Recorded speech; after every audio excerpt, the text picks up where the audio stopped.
This is something we cover almost every single day. Victoria is in the grips of an unprecedented crime wave, with the latest data showing more than 630,000 criminal offences have taken place in the state over the last year. Yeah, so that's an increase of more than 15% on the year before, which equates to around 86,000 more offences, and it's left every resident desperate for some action.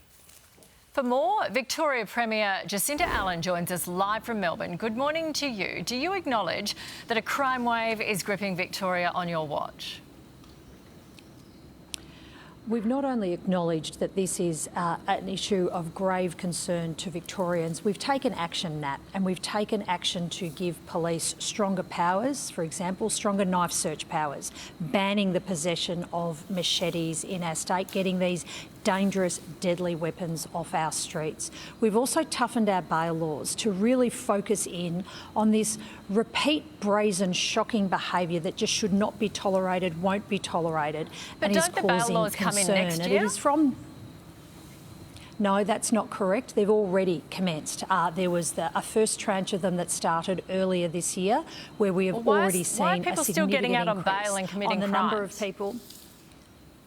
So, Nat, if I could just finish, we've seen an increase in the number of people being put on remand, not getting bail. And then 2 weeks ago, the second tranche of these tougher bail tests, the toughest test in the country, has come into place. But it is also from listening to victims of crime and also working with Victoria Police that we understand we need to continue to work, to strengthen the laws, to look at prevention programs as well, but continue to not tolerate this shocking behaviour. We haven't seen this level and type of behaviour before, and it is about understanding it. Yes, you've mentioned the data that is of grave concern, and then responding with tougher police powers, tougher legislation, and also looking at what's behind this and working with communities so we get particularly our young kids away from this behaviour. Let's just look at some of the stats because, and I'm going to ask you about the Queensland Premier in a second, but serious assaults up 16%, home burglaries up 22%, car thefts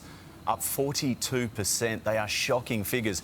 Yesterday we had David Crisafulli, the Queensland Premier, spruiking that victims of crime down 10%, break-ins down 20%, car thefts down 15%, and he believes it's all due to adult crime, adult time, and a tougher stance on particularly repeat offenders. Do you think you need to have a chat with David Crisafulli and implement something like that? Well, we have already implemented tougher bail tests for repeat offenders of exactly those. Well, let's see how these are already seeing an increase in the number of people on remand. That's what the data is showing us. We are seeing an increase in the number of both adults and young people that are in remand as a result of these tougher tests. But I'm also acknowledging that we know that there is more to do, particularly to get our younger kids away from this dangerous behaviour. The Chief Commissioner, our new Chief Commissioner, has rightly identified that more needs to be done to crack down on the gangs and organised crime that grab these kids. We've got to break that pattern, and that's why, working with Victoria Police and listening to victims of crime, we're going to continue to look at what more needs to be done, whether it's laws, but also to looking at those programs that stop this behaviour becoming this repeat brazen behaviour that is shocking to all of us. OK.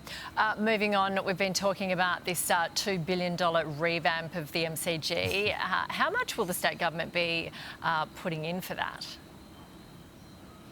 Well, Nat, we've backed the business case. We're supporting, we've funded the business case, and we're bouncing the ball on the project. And the answer to your question lies in the completion of this detailed phase of work that is being undertaken right now in the business case. And we're standing here in one of our brand new stations as part of our Metro Tunnel project. This project started with the business case, doing the detailed planning design that's resulted in this new infrastructure that's going to deliver 1,000 extra services for Victorians. experience. So that's how we get projects done, and we're doing that work right now.